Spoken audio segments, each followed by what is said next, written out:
Good afternoon friends, ইনি হলো আরতি madam, যিনি আমাদের সেন্টারে এসেছিলেন এবং ওনার বডি ইভ্যালুয়েশন হলো এবং দেখতেই পারবেন যে ওনার আজকের ডেটে ওয়েট যেটা এসছে সেটা কিন্তু একটা অমায়িক রেজাল্ট এসছে।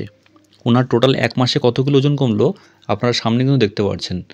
25 তারিখ থেকে এবং 21 তারিখ অবধি অর্থাৎ এক মাসের মধ্যে কিন্তু ওনার ওজন কমেছে 5 কিলোর কাছাকাছি। অ্যামেজিং রেজাল্ট এবং বডি ফ্যাট 39.9 থেকে 39.7 এবং এখন লেখা হচ্ছে হলো ভিজারাল ফ্যাট অর্থাৎ অর্গানের ফ্যাট 16.5 থেকে 14.5।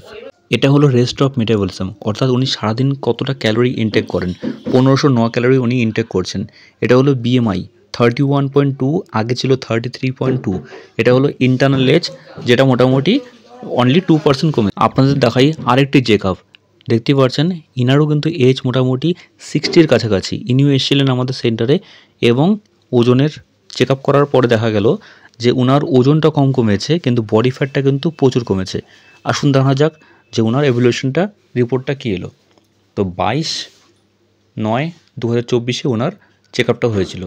ওয়েট ছিল 59.0, এখন 58.8 সামথিং আছে। বডি ফ্যাটটাও কিছুটা কমেছে, 38.0 ছিল 37.7 হয়েছে। ভিজারাল ফ্যাট 10 ছিল, 10 আছে এবং বিএমআই 26.6 ছিল। দেখা যাক কত হয়। ক্যালোরি অল্প কমেছে এবং বিএমআই 26.3, 3% কমেছে। ইন্টারনালে 64 ছিল, তারপরে 63 এসছে। যেরকমভাবে আপনিও চেক আপ করতে পারেন।